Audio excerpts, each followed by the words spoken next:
Imagine waking up one morning, checking your bank account, and seeing a massive drop. Not because of a stock market crash, but because the very foundation of your financial security, your 100% VA disability rating, was just reduced. It happens more often than you think.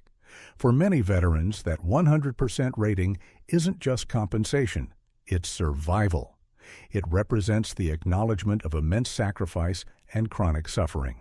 It's the peace of mind that allows you to manage life outside the military structure. But that rating, even the coveted 100% designation, is not always permanent.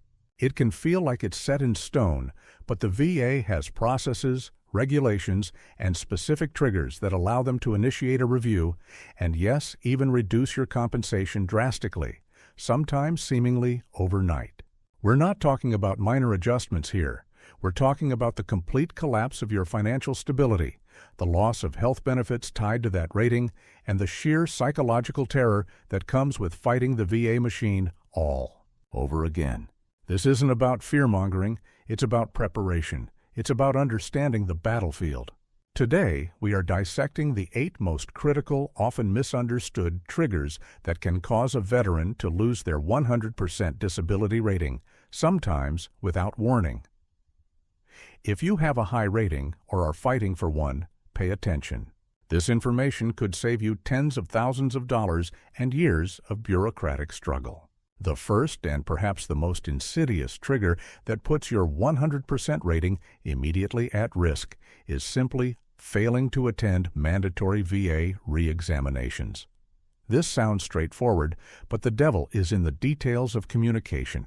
When the VA grants you a rating, especially for conditions they deem non-static, meaning they are expected to improve or change over time, they schedule future mandatory compensation and pension, or C&P, exams. These are not optional. If you are rated 100% total disability based on individual unemployability, or TDIU, the VA often requires periodic reviews to ensure you are still unable to maintain substantially gainful employment. The core regulation here, 38 CFR 3.655, grants the VA the authority to suspend benefits if you fail to report for an examination. Now, here is the immediate danger.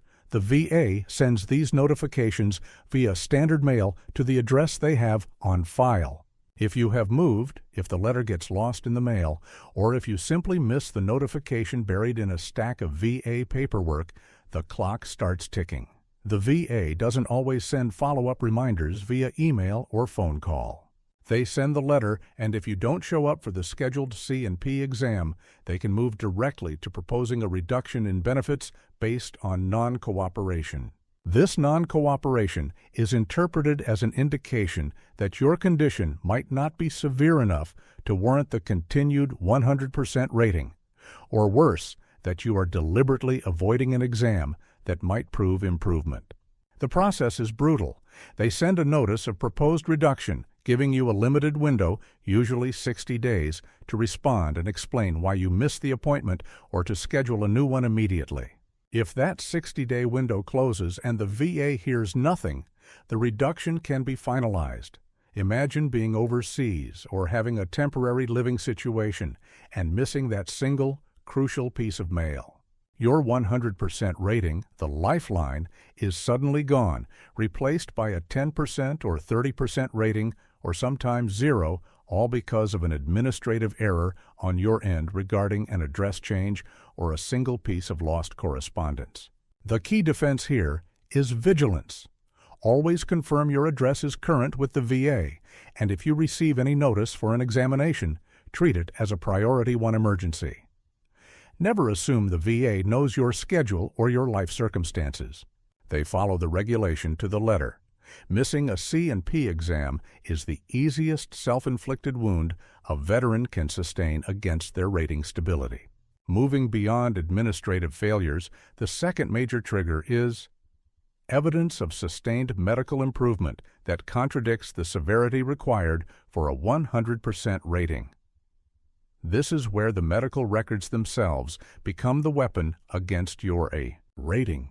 When you receive a 100% rating, especially one based on a mental health condition, a severe musculoskeletal issue, or certain cardiovascular problems, the rating is predicated on the current severe state of that condition. The VA constantly monitors your medical records, particularly if you utilize VA healthcare. If your records show a consistent pattern of improvement, for instance, if a previously housebound condition now shows documentation of regular physical therapy leading to significant gains in range of motion, or if psychiatric notes indicate that symptoms of severe depression or PTSD are now well controlled or in remission for an extended period, the VA flags this discrepancy. They compare the current functional capacity described in your treatment notes against the functional limitations required by the rating schedule, 38 CFR Part 4. If the new medical evidence suggests that your condition now meets the criteria for a lower rating, say 70% or 50%, the VA is legally obligated to initiate a review for reduction. The danger here is that veterans often feel they are doing the right thing by seeking aggressive treatment, which they absolutely should do, but they must be acutely aware of how that improvement is documented. If a doctor writes that you are asymptomatic for 6 months, even if you still experience bad days, the VA will seize on the 6 months of documented stability. They look for material change in the condition's severity. This is why veterans who have 100% for mental health conditions often face intense scrutiny if they demonstrate significant, stable improvement in social and occupational functioning. Remember, the VA rates based on the average impairment BNE over time, not just your worst days. If your overall average impairment drops below the threshold for 100%, the reduction process begins. The defense here is twofold. Ensure your medical records accurately reflect the ongoing severity and fluctuations of your symptoms, and understand that seeking treatment is good, but sustained, documented remission is a direct trigger for reevaluation. The third critical trigger, one that often feels like the VA is moving the goalposts, involves changes in VA law, rating schedules, or regulatory interpretation. The VA rating schedule, 38 CFR Part 4, is not static. It is periodically updated to reflect current medical understanding and congressional mandates. While the VA usually applies the most favorable schedule to the veteran at the time of the original grant, subsequent changes can sometimes necessitate a reevaluation, especially if the definition of a specific disability has been dramatically altered. A classic example is the change in how sleep apnea is rated, or the proposed changes to the mental health rating criteria.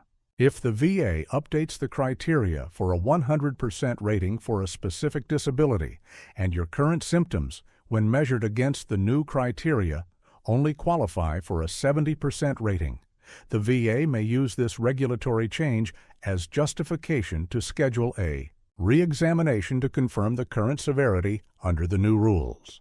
This isn't usually an overnight process, but it lays the groundwork for a reduction.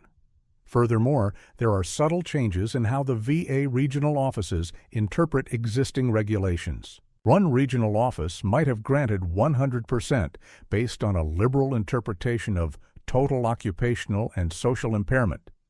But if a centralized auditing team reviews the case and determines that the original grant was based on an interpretation that conflicts with current national standards, they can flag the case for a difference of opinion review.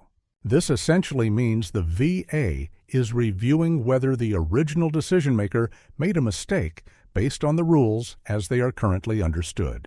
If the interpretation changes, the veteran is exposed to a reduction, even if their medical condition hasn't changed one bit.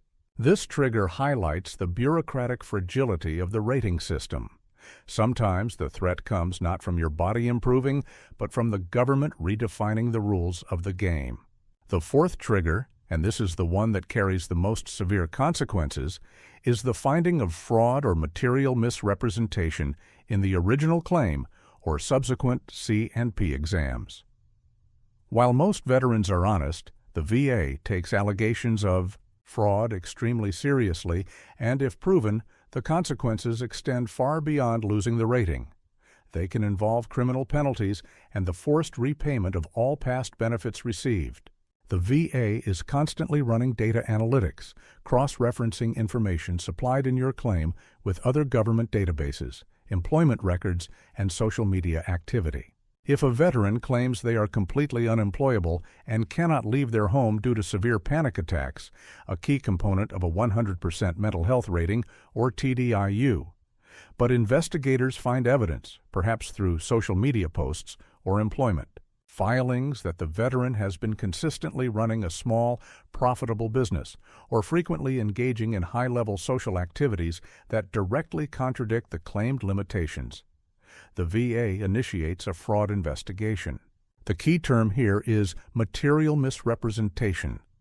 This means providing false information that was critical to the granting of the rating. Even seemingly minor exaggerations during a C&P exam, such as claiming a range of motion is 0 when medical records show it is limited but not 0, can, if discovered later, be used to challenge the entire credibility of the claim. If the VA determines fraud occurred, the reduction is immediate, and the veteran loses all protection against reevaluation. Furthermore, the VA can initiate an overpayment collection, demanding the veteran repay every dime received since the date of the fraudulent action. This trigger is a stark reminder. Absolute honesty, even when it feels detrimental to the claim, is the only way to ensure the long-term stability and legality of your rating. The VA has significant resources dedicated to rooting out fraudulent claims, and the risk is simply not worth the potential short-term gain. Let's talk about the fifth trigger, which is perhaps the most common reason veterans are surprised by a reduction: holding an unprotected 100% rating. Not all 100% ratings are created equal in the eyes of the VA. The level of protection against future reevaluation depends entirely on how the rating was granted and for how long. The VA operates under several protection rules that shield veterans from routine C and P exams. The two most important protections are the 5-year rule and the 20-year rule, but there are nuances. A rating is considered stabilized and protected from reduction unless there is material evidence of improvement if it has been in effect for 5 years or more.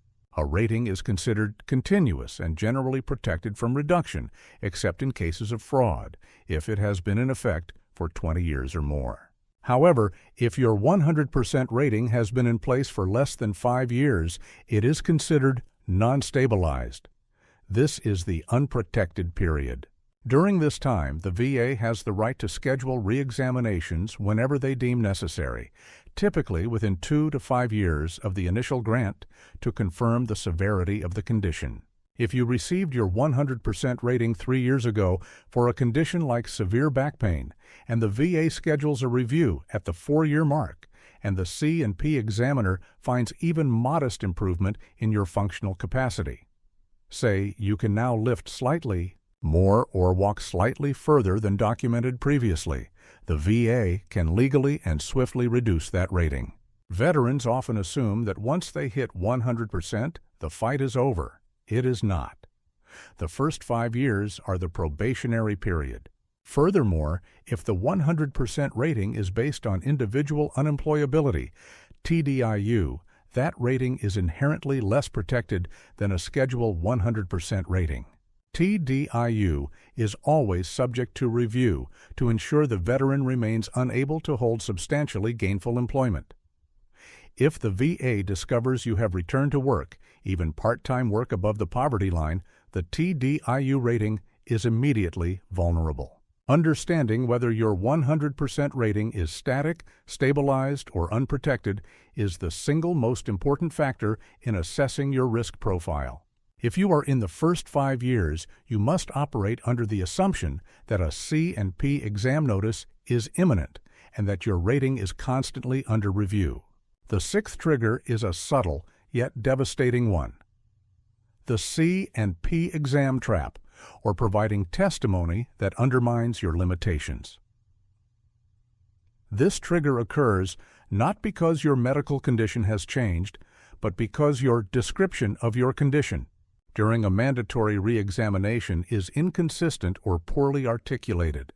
Veterans often approach C&P exams with a mindset of wanting to look good or show progress, which is a natural human tendency, but it can be detrimental to a disability claim.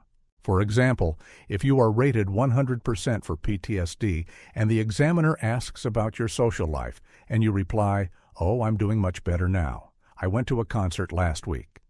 The examiner may interpret that as a significant improvement in social functioning, potentially contradicting the criteria for total occupational and social impairment. What the veteran meant was they struggled through the concert for their spouse, enduring severe anxiety afterward. What the VA hears is the veteran successfully engaged in a high-stimulus social activity. The C&P exam is a snapshot in time, and the examiner's report carries immense weight.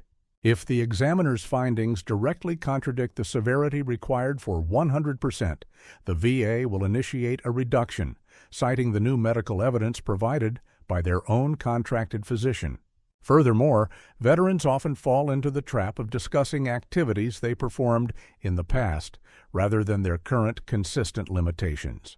If the veteran mentions they used to run marathons, the examiner might fail to adequately document that the veteran can now barely walk a block. The narrative must be focused on the current level of impairment and the frequency and severity of the symptoms. A veteran rated 100% needs to clearly articulate the persistent, devastating impact of their disability on their daily life, their inability to maintain employment, and the continuous nature of their suffering.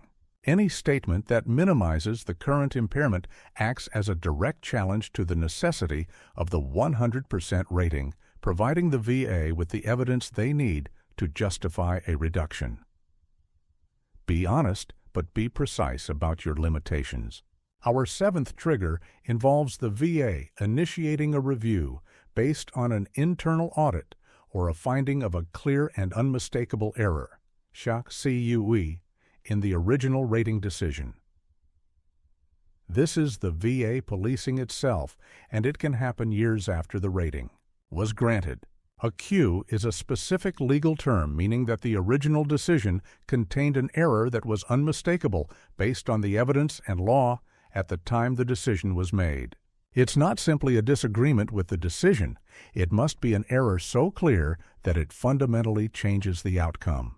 Examples include applying the wrong rating schedule, miscalculating the combined rating, or overlooking mandatory evidence that would have led to a different, lower outcome. When the VA discovers a Q that resulted in an overpayment, meaning the veteran was rated too high, they have the authority to correct that error, even if the rating has been in place for many years and is considered stabilized or continuous. This process is complex, but the outcome is swift. If the VA determines a Q resulted in the 100% rating, they will vacate the original decision and issue a new one based on the correct application of the law, which almost always results in a reduction. The danger here is that the veteran has no control over this process. It is purely an internal VA function driven by quality control and audits. While CU findings that lead to reductions are rare compared to CU findings that lead to increases, they are incredibly disruptive because they attack the very legal foundation of the original grant. If you receive a letter stating the VA is reviewing your file for a potential QE, understand that your 100% rating is immediately in jeopardy, and you must seek professional legal assistance immediately to defend the original decision. Finally, the eighth trigger is often overlooked. Mismanagement of multiple combined ratings leading to a reevaluation after a single condition improves. Many veterans achieve 100% through a combined rating of multiple conditions, e.g., 100%, 70% for PTSD, 40% for back pain, 20% for tinnitus. The VA uses a specific, non-additive math to combine these ratings. When a veteran is close to 100% through combination, any reduction in a single condition can cascade and drop the overall combined rating significantly. For example, a veteran might have a combined rating of 95%, which rounds up to 100%. If the VA reviews the 40% back condition and finds evidence of improvement, reducing it to 20%, the new combined rating might drop to 88%, which rounds down to 90%. That single reduction in one condition has just cost the veteran their 100% status. The risk is highest when the 100% rating is achieved through a large number of lower, non-static ratings. The VA may initiate a review on just one condition that they believe has improved. If that condition is reduced, the mathematical reality of the combined rating table means the entire 100% status is lost. The veteran must be strategic about which conditions they claim, and crucially, they must understand that every single condition contributing to the 100% rating is a potential point of failure. If you have 5 conditions rated at 20% each, and the VA reduces 3 of them to 10%, your overall combined rating will drop dramatically, even though no single condition was reduced below 10%. This trigger emphasizes the need to protect every component rating, especially when the total 100% status relies on the rounding rule. So, how do you defend against these 8 critical triggers? The defense strategy is layered and requires continuous engagement with the system. First, establish static ratings whenever possible. If your condition is permanent, total, and unlikely to ever improve, such as a lost limb or certain degenerative conditions, ensure the VA classifies it as static. This classification provides the highest level of protection against routine re-examination. Second, utilize the 10-year and 20-year rules to your advantage. If you are close to the 5-year stabilization mark, be hypervigilant about avoiding any C and P exams until that 5-year window closes. Once you hit the 20-year continuous rating mark, your rating is virtually untouchable, except in cases of fraud. Third, manage your medical documentation with extreme care. Every time you see a doctor, ensure the notes accurately reflect your worst days and the persistent nature of your symptoms, not just the temporary improvements. If you are rated 100% for a mental health condition, your occupational and social limitations must be clearly documented and maintained in your records. Fourth, never, under any circumstances, ignore VA correspondence. Maintain a current address and check your mail and the VA website portal frequently. Missing a single C and P exam notice is an administrative death sentence for your rating.